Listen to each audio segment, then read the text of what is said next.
अल्लाह ने असहाबे फील को कैसे तबाह किया? क्या आपने कभी सोचा कि एक ताकतवर बादशाह, एक अजीम लश्कर और हाथियों की फौज के बावजूद वो मक्का में दाखिल क्यों ना हो सका? कैसे एक ऐसी फौज जो अरब ने पहले कभी ना देखी थी चंद लम्हों में मिट्टी का ढेर बन गई? ये वाकया आम जंग नहीं था, ये अल्लाह की कुदरत का ऐलान था। ये खाना काबा की हिफाजत का वादा था। तारीखी पस मंजर, ये वाकया छठी सदी ईस्वी में पेश आया। उस वक्त अरब मुख्तलिफ कबाइल में तकसीम थे। मक्का एक मजहबी मरकज़ था। खाना काबा सदियों से अल्लाह का घर समझा जाता था, अगरचे लोग उसमें बुत भी रख चुके थे। यमन में एक हबशी गवर्नर था, उसका नाम अब्रहा था। वो चाहता था कि अरब खाना काबा के बजाय यमन के एक अजीम गुर्जे की ज़ियारत करे, लेकिन अरबों के दिल काबा से जुड़े हुए थे, कोई उसकी जगह नहीं ले सकता था। अब्रहा ने फैसला किया, अगर लोग काबा को नहीं छोड़ते तो वो काबा को ही खत्म कर देगा। हाथियों का लश्कर अब्रहा यमन से एक अजीम लश्कर लेकर निकला। उसके साथ हाथी भी थे। अरबों ने पहले कभी जंग में हाथी नहीं देखे थे। ये मंजर ही खौफनाक था।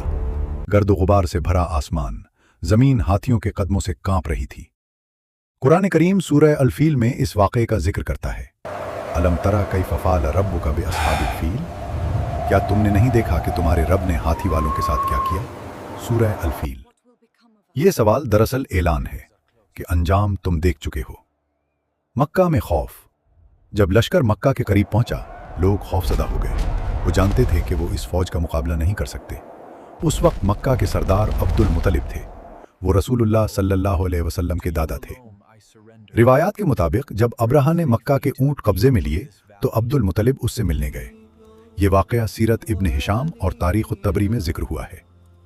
अब्रहा ने पूछा, तुम क्या चाहते हो?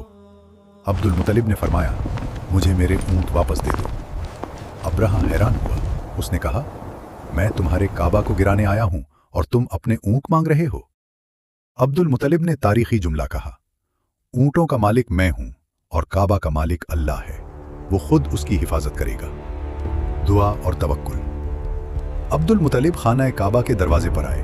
उन्होंने काबा का दरवाजा थामा और अल्लाह से दुआ की। उन्होंने अल्लाह से अर्ज किया कि उसके घर की हिफाजत फरमा। फिर अहले मक्का पहाड़ों की तरफ चले गए। उन्होंने मामला अल्लाह के सुपुर्द कर दिया। ये वो लम्हा था जहां ताकत खत्म हो गई और तवक्कुल शुरू हुआ। हाथी का रुक जाना। जब अब्रहा का लश्कर मक्का की तरफ बढ़ा तो सबसे बड़ा हाथी आगे लाया गया।